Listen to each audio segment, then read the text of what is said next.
Baik, bismillahirrahmanirrahim. Assalamualaikum warahmatullahi wabarakatuh. Sebelumnya, perkenalkan nama saya Ari Muhammad Setiawan dengan NIM D1119111144.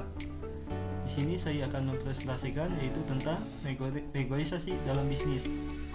Di mana ini merupakan bagian dari mata kuliah komunikasi bisnis yang diampu oleh Ibu Iis Rosdiawati SEMN.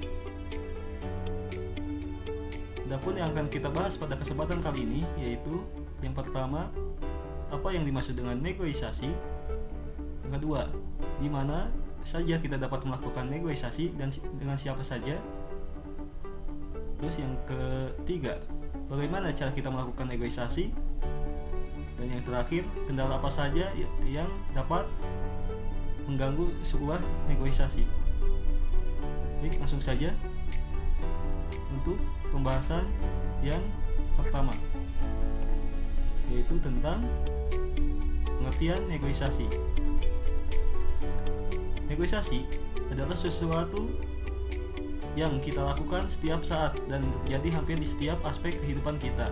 Selain itu, negosiasi juga adalah cara yang paling efektif untuk mengatasi dan menyelesaikan konflik atau perbedaan kepentingan. Negosiasi juga dapat diartikan sebagai proses tawar-menawar dengan jalan berunding untuk memberi atau menerima guna mencapai kesepakatan bersama antara satu pihak atau kelompok atau organisasi dengan pihak lain. Negosiasi merupakan salah satu skill yang telah ada sejak lahir, di mana dalam negosiasi, pembukaan antara pihak-pihak yang bermasalah tanpa campur tangan pihak ketiga, strategi untuk memperoleh kemenangan dua pihak dalam bisnis atau yang disebut dengan win-win solution. Adapun karakteristik utama dalam negosiasi, yang pertama yaitu senantiasa melibatkan orang. Yang kedua, memiliki ancaman terjadinya atau di dalamnya mengandung konflik yang terjadi mulai dari awal sampai terjadi kesepakatan dalam akhir negosiasi. Dan yang ketiga yaitu menggunakan cara-cara pertukaran sesuatu. Yang keempat, hampir selalu berbentuk tatap muka. Dan yang kelima yaitu negosiasi biasanya menyangkut hal-hal di masa depan atau sesuatu yang belum terjadi dan kita inginkan terjadi. Dan yang terakhir yaitu ujung dari negosiasi adalah adanya kesepakatan yang diambil oleh kedua belah pihak. Adapun pembahasan selanjutnya yaitu di mana atau pada kegiatan apa saja negosiasi dibutuhkan. Kita memperoleh apa yang kita inginkan melalui negosiasi, mulai dari bangun pagi. Mungkin kita harus mengambil kesepakatan siapa yang harus menggunakan kamar mandi terlebih dahulu. Kemudian, apakah supir harus mengantar istri kita atau kita terlebih dahulu.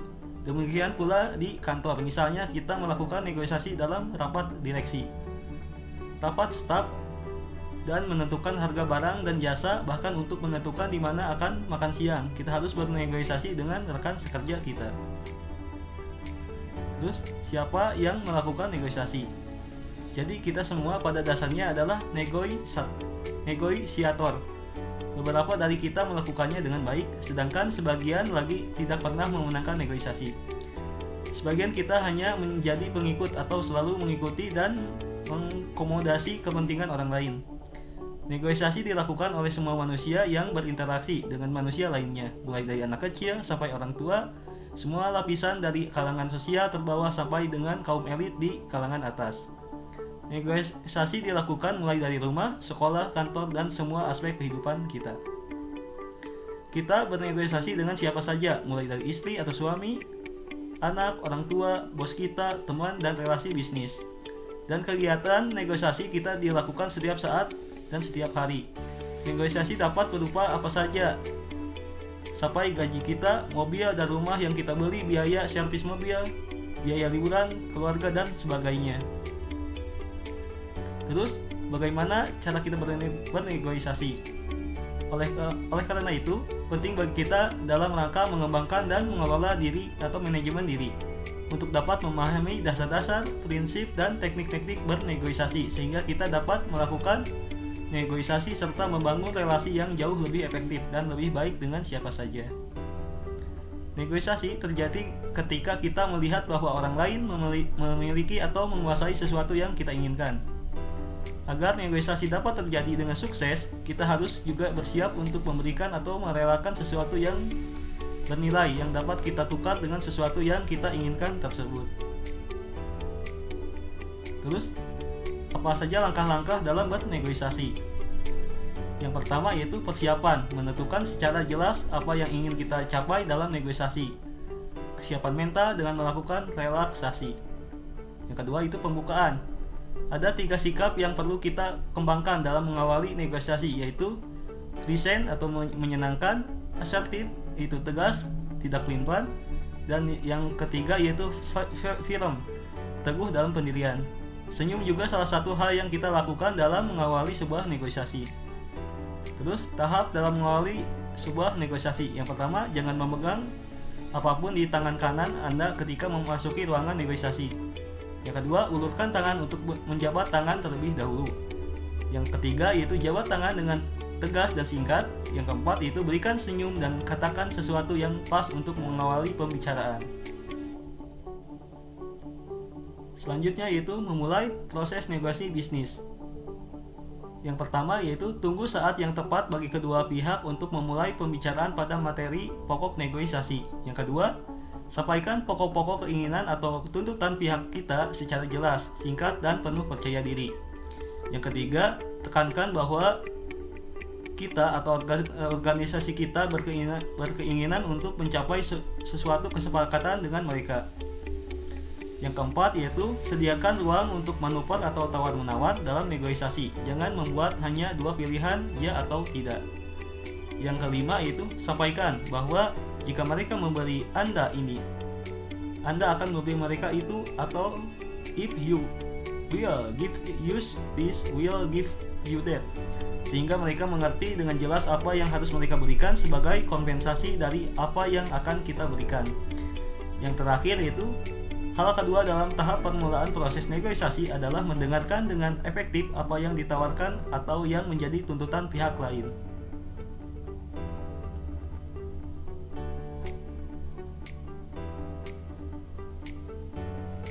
Selanjutnya, hambatan-hambatan yang terjadi dalam proses negosiasi. Adapun hambatan-hambatan yang terjadi dalam proses negosiasi, yang pertama yaitu experience atau pengalaman. Kurangnya pengalaman adalah salah satu faktor penyebab kegagalan atau kekalahan kita dalam melakukan negosiasi. Pengalaman dalam arti banyaknya atau yang disebut kita juga itu dengan jam terbang. Kita dalam bidang yang menjadi materi negosiasi ataupun kurangnya pengalaman kita dalam menghadapi negosiasi dan berhubungan dengan lawan negosiasi.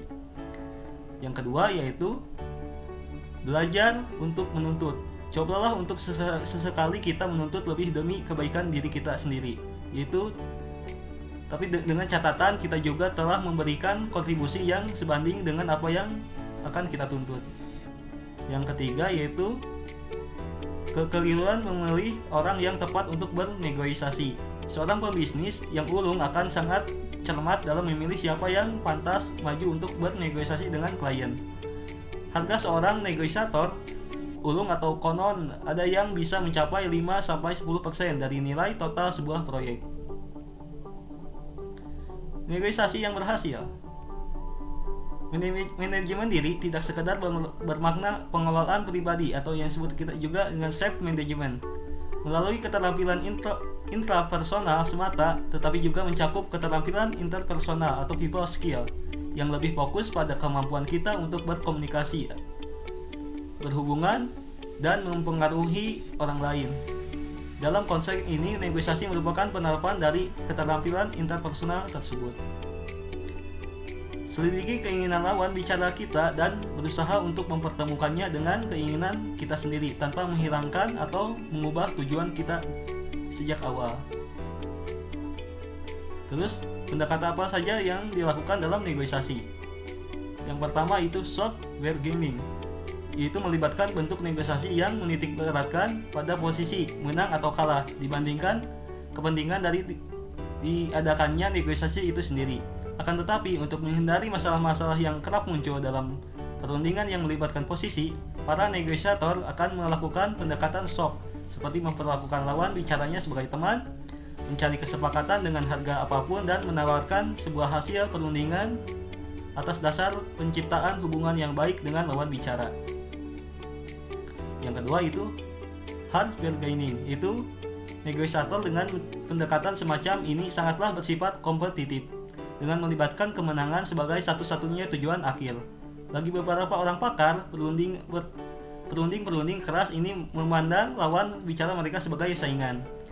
Mereka tidak mempercayai lawan bicara mereka dan berusaha untuk bermain secerdik mungkin untuk mencoba mendapatkan keuntungan semaksimal mungkin dalam bernegosiasi. Bila mana mereka berhadapan dengan perunding lunak, maka para perunding keras ini cenderung untuk selalu menang. Lain halnya jika berhadapan dengan perunding keras lainnya, di mana ada kemungkinan tidak tercapainya kata sepakat sama sekali atau no outcome. Terus, prinsip dan dasar dalam bernegosiasi. Yang pertama, pisahkan antara pelaku dengan masalah. Dengan meniadakan hal-hal yang berhubungan dengan masalah personal dari isu inti, masalah personal atau orang umumnya akan melibatkan masalah yang berkaitan dengan persepsi, emosi, dan komunikasi. Yang kedua, fokus pada kepentingan, bukan posisi. Negosiasi mengenai hal-hal yang benar-benar dibutuhkan dan diinginkan oleh orang-orang, bukan apa yang mereka katakan mereka inginkan atau butuhkan. Yang ketiga itu ciptakan pilihan untuk hasil yang mutual. Orang-orang cenderung untuk mengambil sikap yang ekstrim yang dibuat untuk melakukan tindakan balasan untuk lawan bicara mereka. Jika mereka ditanya mengapa mereka mengambil sikap demikian, maka alasan utama mereka adalah bahwa sesungguhnya keinginan mereka yang sebenar-benarnya adalah kompatibel, bukan mutual eksklusif. Yang keempat itu tekankan pada kriteria yang bersifat objektif. Jika sebuah serikat dan manajemen berusaha atau berjuang atas sebuah kontrak, mereka dapat melihat apa yang disetujui atau dilakukan oleh perusahaan serupa di luar sana sebagai kriteria objektif mereka. Terus, yang selanjutnya yaitu perhatikan 15 hukum dalam negosiasi. Di antaranya yaitu yang pertama, kristalisasikan visi Anda mengenai kesepakatan tersebut. Yang kedua, persiapkan segala sesuatunya terlebih dahulu. Yang ketiga, ajukan pertanyaan. Keempat, mendengar dan tentukan target untuk setiap kesepakatan. Selanjutnya yaitu targetkan aspirasi kita setinggi mungkin. Kembangkan pilihan-pilihan dan strategi. Pikirkan layaknya seekor dolphin. Jujur dan adil. Jangan pernah menerima penawaran pertama. Rundingkan dengan kekuatan atau kuasa jika memungkinkan. Temukan apa yang diinginkan oleh pihak lawan, kooperatif dan bersahabat, dan gunakan kekuatan kompetisi. Negosiasi dengan hati. Pada dasarnya, negosiasi adalah cara bagaimana kita mengenali, mengelola, dan mengendalikan emosi kita dan emosi pihak lain.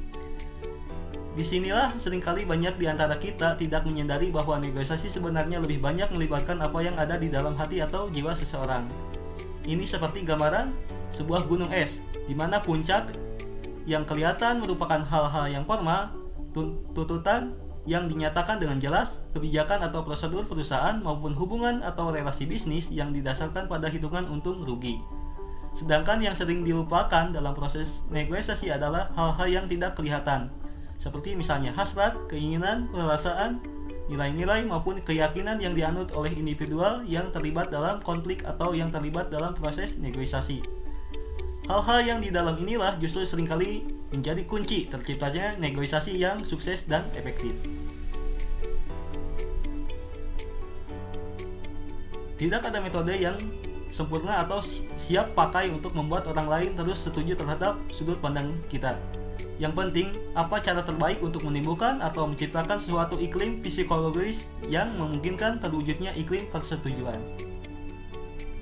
Mungkin itu saja yang dapat saya sampaikan. Mohon maaf atas segala kekurangan. Wabillahi taufiq wal hidayah.